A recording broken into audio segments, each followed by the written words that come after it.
Assalamualaikum warahmatullahi wabarakatuh. Halo sobat BPD Aceh, saya M. Budi Suara dari Terminal Depo Alus Mawe, BPD Kampung Aceh. Izin melaporkan kondisi arus lalu lintas di jalan akses masuk Terminal Depo Alus Mawe tanggal 6 April 2024. Bapak terlihat belakang saya dari arah Banda Aceh Medan didominasi oleh kendaraan roda 2 dan roda 4, begitu juga dari arah sebaliknya yaitu dari Medan, dari Banda Aceh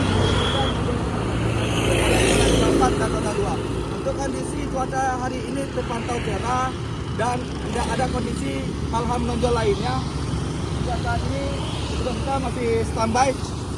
Tepat belakang saya dua orang untuk mengatur area lalu lintas untuk arah masuk akses Terminal Depo Alus Mawe. Jika laporan dari dan Terminal Depo Alus Mawe mudik ceria penuh makna.